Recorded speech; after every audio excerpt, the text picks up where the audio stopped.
Hi, my name is Lyric, and today we're reacting to the 5 strangest disappearances in forest, the missing 411 phenomenon by MrBallen. Now, MrBallen is a YouTuber that I've seen before. He does these fantastic storytelling videos on normally these true crime cases or maybe supernatural cases sometimes, just mysterious cases and stuff like that. And he is, mainly, he's a fantastic storyteller. He does a great job at, describing, kind of, things around putting you in the scenario. It really feels like, you're reading a book or something, like you really imagine yourself in the scenario. It really helps paints a picture in your head. He's one of the best YouTubers at doing it, so that's why I really like him. So we're restarting a series by him. So he has this whole series of videos on missing 411 cases, which is basically phenomenon of just a bunch of people who have gone missing in national parks. I know about the phenomenon. I don't know a lot of the specifics. I don't know a lot about specific disappearances. So yeah, we're gonna look into them now. So yeah, we're gonna see just how mysterious they are. See if there's a common explanation for all these, on why all these would happen in national parks and stuff. And yeah, I think it's going to be an interesting video. Of course, go subscribe to MrBallen and watch the original video, either in the background so he gets the view, or, just go watch the original video first, and let's get into it. Like the video if you think, I deserve more people to see this video, if you're a fan of me or something. And obviously subscribe, trying to get 2,000 subs on this channel. So let's just get into it. MrBallen, missing 411 cases. Strange seems to be going on inside of national parks in North America. Every year, hundreds of people go missing in these parks, but these parks are huge expanses of wilderness. So it's not particularly unusual that people might go missing inside of them. It's the details, though. Every year, of those hundreds of people that go missing, there's always a few that go missing under very strange circumstances.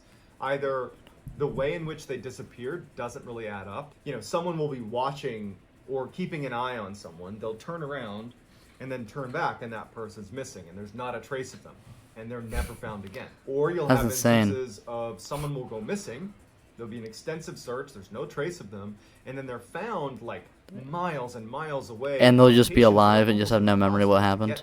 Now, one man, or they're found dead in weird situations. I do know one case of like this little kid. He's like a 5-year-old kid, I think it was, and he just went missing, and then they found him so far away, and the no way a 5-year-old, let alone anyone, but let alone a 5-year-old could have made it all the way up there. And it's how the hell did he go through? It was a thunderstorm through the forest, like a snowstorm or something. It was some insane weather events happening, I remember.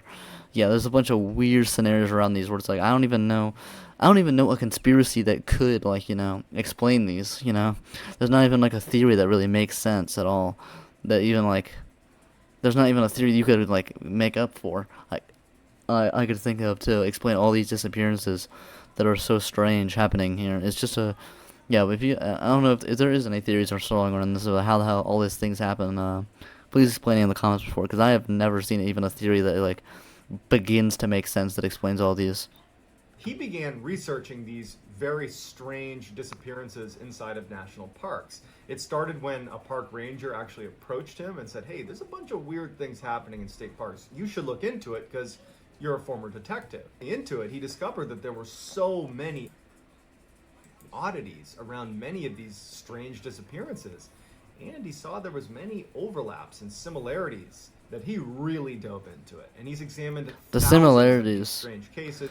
The overlaps and similarities are things I would be really interested in knowing more about, because that would, kind of feed towards a common explanation behind all these. And yeah, those are things I would really want to look into.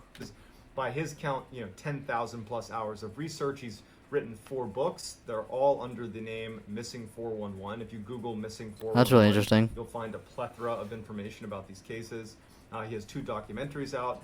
And so David, while he doesn't actually take a stance as to, what's causing these strange disappearances, anybody that follows along with the Missing 411 cases is basically led to believe that something is hunting humans in North America inside of national parks. It is fascinating, it is terrifying, and I've picked out 5 of the most bizarre cases that I've come across inside of Missing 411. Before we get into those 5 stories, though, if this is the type of content that you're interested in, the strange, dark, and mysterious that I've kind of promised. Delivered in story format, potentially? That's what my channel's all about. And I post 3 to 4 times a week. And so if that's your style. Yeah, this is an older MrBallen video, so he hasn't got the intro down pat yet, which is I think is funny. It's always funny seeing older videos when they haven't got like their typical rhythm down. Like that type Yeah, of just content. funny. If you could, please gently lambast the like button, and then please turn on all notifications so you don't miss any of my weekly uploads. All right, let's get into the stories. Okay, story one, Dennis On Father's Martin. Day weekend, 1969, 6-year-old Dennis Martin, his brother, his father, and his grandfather headed up to the Smoky Mountains to go camping. This was a family tradition on Father's Day, and they were really excited about it. They get to the same campsite they always used. They set up, they have a wonderful first night, they camp out, and the next day, another camper in the area happened to walk by and saw that Dennis and his brother were playing there. And so this camper had kids as well, and he asked Dennis's father, hey, would it be okay if I brought my kids by? They're the same age as your sons, and they can just play together. Dennis's father says, sure, bring them down. And so the man goes, gets his kids, they come back, and before long, all the kids are playing hide and seek. Now, Dennis's father would say that he had an Hide and seek is a abnormally dangerous game than you would originally think. A lot of people end up in situations where a lot of kids end up in situations where bad stuff happens to them while playing hide and seek. They either hide in a dumb spot that's really dangerous, or they just go running off for somewhere and are never found or get kidnapped or something. It's a weirdly dangerous game than you would originally be led to believe. eye on Dennis the whole time. He was just at a distance, but watching his son to make sure he didn't get lost. And so at one point, all the kids are hiding from the parents. And, at some point, the parents say, okay, show yourselves. And all the kids, except for Dennis, show themselves. And Dennis's father has watched Dennis go behind a particular tree. He watched him do it. He was watching the whole time. And so when they said, come on out, and he didn't come out, he actually wasn't that concerned, because he knew exactly where his son was. And then after a few moments, he yelled to his son directly and starts walking over. And That's said, so Dennis, scary, come out, man. Dennis, I know you're behind the tree. And when he finally got over there, Dennis That's so scary, man. Thinking you know exactly where he is, you go there and he's just not there. I mean, the panic must have been so insane. wasn't there. Dennis's father immediately starts running off into the woods, screaming for his son. And he actually ends up running almost 2 miles up the Appalachian Trail, just hollering for his son, and he can't find him. And then the rest of the family had broken up and was searching the area because they're thinking, like, he couldn't have gone very far. He was literally just here. And Dennis's father had said before, like, I watched him go Yeah, oh god, this is one of the ones where he just ends up like miles away. It would just make no sense, because he was just there. They just saw him there. behind the tree. I watched him. I don't know where he is, but I watched him go behind the tree. And so they're searching everywhere, and Dennis is gone. So a huge search, in fact, the biggest search in park history, ensues with 1,500 searchers that included Damn. the Army Green Berets, so the special forces got involved. They are combing a 60 square mile plot. They're looking everywhere, and there is nothing. There's no trace. There's no scent. There is nothing connected to Dennis Martin anywhere. And so they go back to Dennis's father, and they're like, you have to tell us what you saw. Again, this doesn't add up. If you were looking at the tree and he was right there, how is it that he has just vanished into thin air?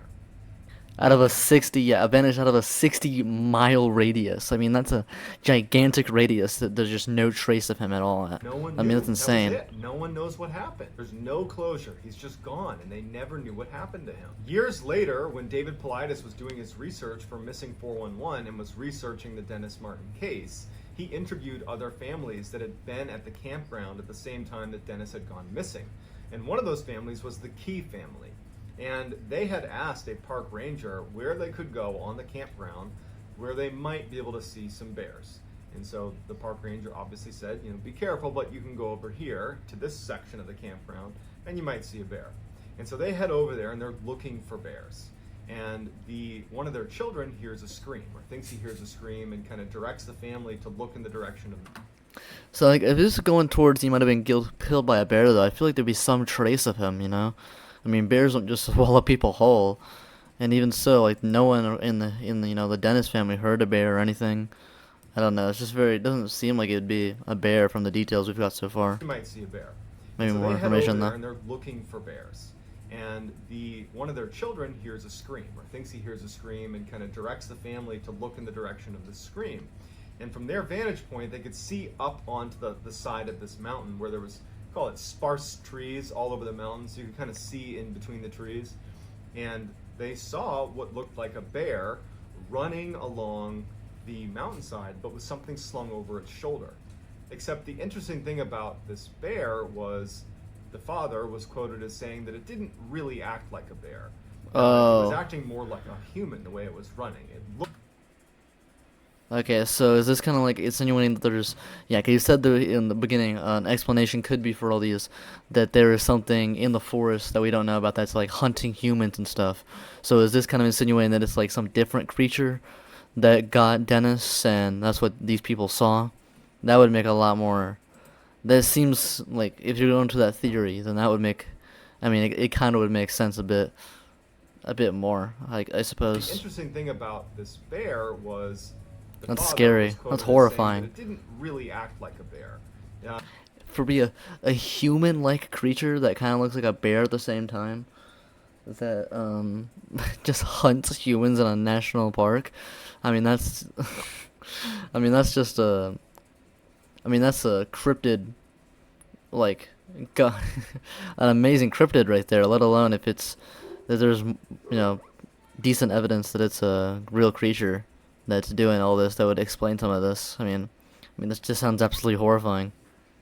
It was acting more like a human the way it was running. It looked, hair, but it was running and dodging between trees. It was holding this, what looked like a child over its shoulder. It acted Sounds almost fucking like a horrifying, human. dude. Holy shit. And so you have a bear man that has been spotted by Bear the man. family, and they bring this up to the investigators that are looking into the Dennis Martin case. And obviously the Dennis Martin investigators, they don't take this seriously. They think that they're just saying some ridiculous thing for attention or whatever it is. So it never really was entered into the case with Dennis Martin. It wasn't until the missing 411 cases that it was ever connected. But there really was a family that claims to have seen a bear man carrying a child about an hour after Dennis Martin had gone missing in the same area where Dennis Martin had gone missing. Alright, so In the spring- literally, that's crazy. Literally no details on that one. No follow-up. Just kid runs away or something. We don't even know.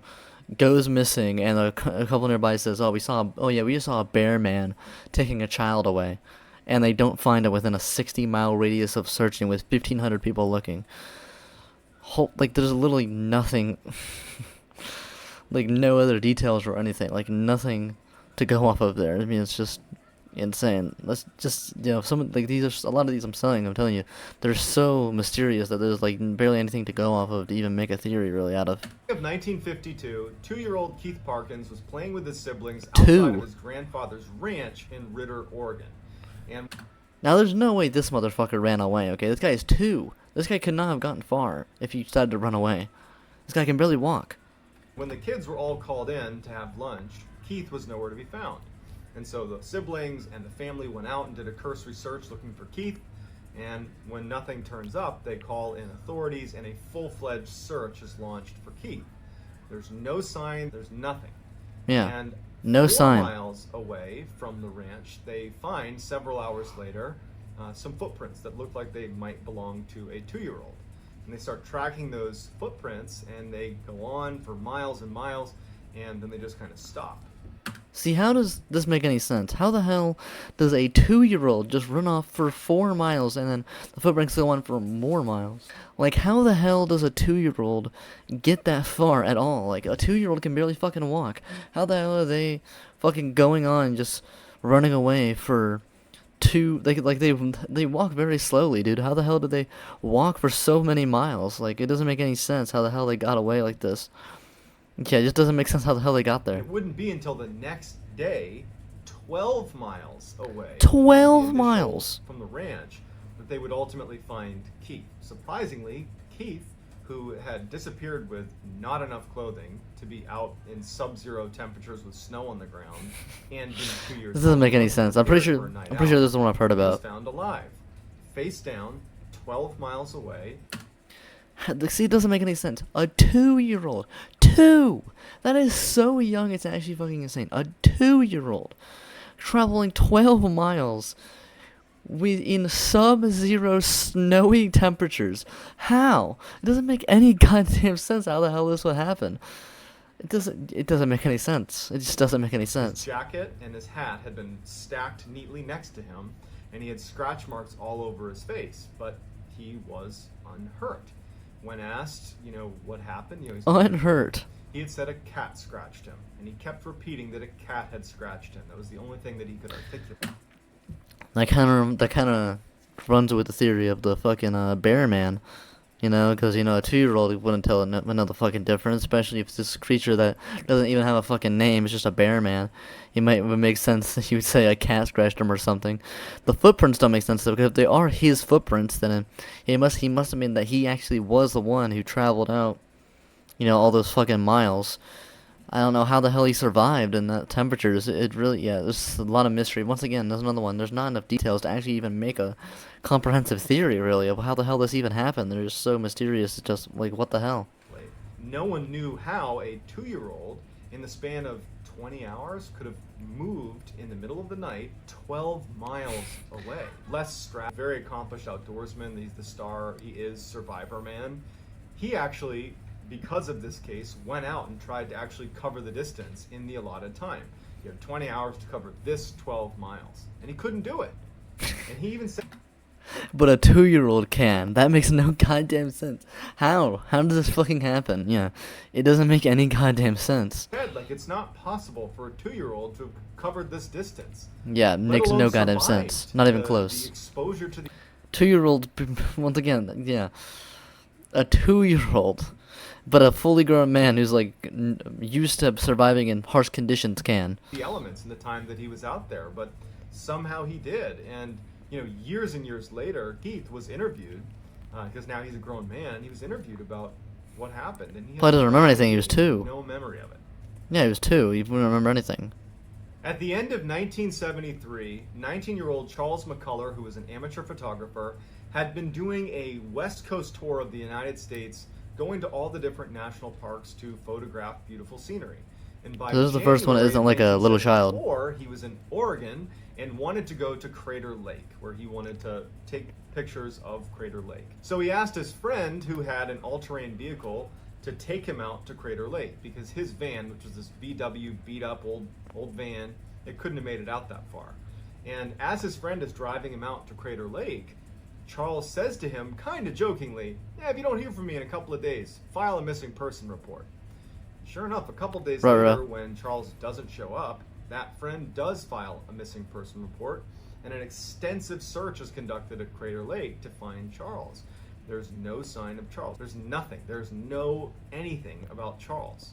And his father actually... Yeah, the thing about these cases is it really seems like there's just, a lot of the times, there's just nothing to help them out here. There's not even, clues that can maybe point in a certain direction, but there's no way to prove it or anything. There's nothing. There's no clues how the hell this happened. Like the Keith case, there's no, evidence at all how the hell he would have gotten out there. There's no evidence at all. The Dennis case, there's literally nothing. No evidence other than some person saying they saw a bear man or something. There's nothing. There's no actual evidence to any of these to even give a hint of what the hell happened. It's so weird. Flew out there and stayed for several months, just constantly searching the area.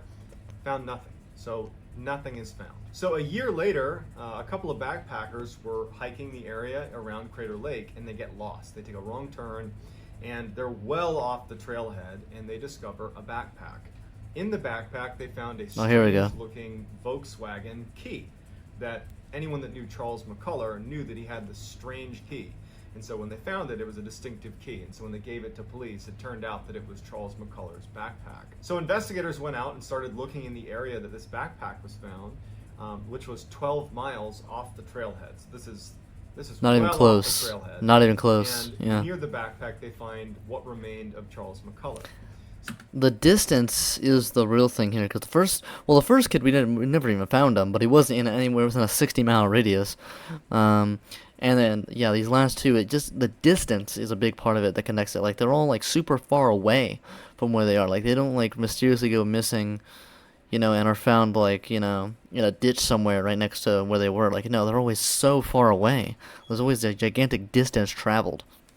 So that's very interesting there. So they found his pants unbuttoned and on a log, as if he was sitting on the log and then just disappeared into the ground. But his pants were still there. That's very Sticking weird. out of the Very, pants very weird. were his socks, no shoes, and in the socks were his feet bones. There was no jacket. There was no upper portion of the skeleton. 12 feet away, they find a portion. Oh, that's of his horrifying. skull, and that is the last thing they find of Charles McCullough. And ultimately, it was determined that he died of natural causes. It's Natural only causes? to accept that, however, when you look at some of the Yeah, you're circumstances high. What he the found, what? he's missing his jacket. He's missing his boots. He's missing his photography equipment. His head is detached from his body. He was also 12 miles off the trailhead. And when he went missing, there had been approximately 5 to 7 feet of snow that had dumped in the area. So how did he move 12 miles off the trailhead in 7 feet of snow? Yeah, the creature theory seeming more and more accurate. Like this creature that like carries people maybe across these big ass distances and can survive these conditions. And in this case, I don't know, fucking ate him or something. I don't know, just fucking took his head off or something. I don't even know what the hell would even happen here. But then you have the other case of the kid who's just perfectly fine afterwards. So it's like that. I don't know if that really adds up to someone who's hunting. If you just keep him there, he's perfectly fine, the kid. So yeah, it's just very confusing on how the hell this one. This one there actually is a bunch of evidence, but there's nothing really to say how the hell it was going in a certain direction. I mean, his feet bones still in his socks, and his head just detached like far away from his body, missing some of his clothes. Like it makes I couldn't understand. Well far away when there's impossible to get there with so much goddamn snow.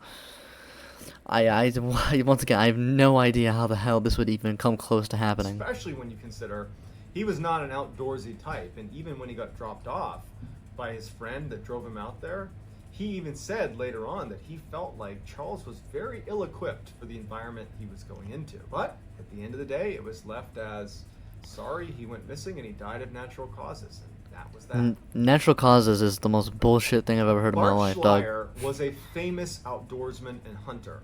He was just one of those people that you could drop into any environment, and he's not only going to survive, he's going to thrive. A testament to that would be he spent months in Siberia tracking and catching Siberian tigers. He was like a world-renowned tiger tracker. Maybe the most badass thing I've ever heard in my entire life. He's just like this super rugged, super competent outdoorsman. In September of 2004, Bart books a float plane to take him 175 miles north into the Yukon Territory in Canada for him to go hunt moose on his own for 3 weeks. He had all the right equipment, he was obviously extremely capable, and no one thought twice about it. When he got dropped off, he told the pilot, meet me back here in 3 weeks. And so off he went. The plane leaves and comes back 3 weeks later, and there's no Bart. Now, the pilot knew Bart was like a god in the wilderness, and so he wasn't really concerned, but he went over to where he had been told his campsite would be, and he found the campsite. And it looked like someone was still living there. It didn't look like it had been destroyed at all. And then near his campsite, he found a dry bag, which looked like it had an indent on it, where someone might have been sitting on it up against a tree. And then next to the tree was his bow and some arrows. And it looked like an area where a hunter might have been sitting to call in moose, but there was no Bart. Near the dry bag and the bow and arrow, they found Bart's teeth and a couple of sharp. Okay, so this one, there isn't really much distance here from an actual site where they know who he was, It wasn't like this big unexplainable thing of how he traversed this distance. So this one is a bit different from the other one. So yeah, they're really not all connected all that much and seemingly have a common cause on what would be doing all this. Of bone. Initially, the thought is, well, a large predator must have snuck up on Bart and eaten him. Except there's a couple of huge problems with that theory. One, Bart, his friends at least would say, and people that knew him would say, he would never get snuck up on by a large predator.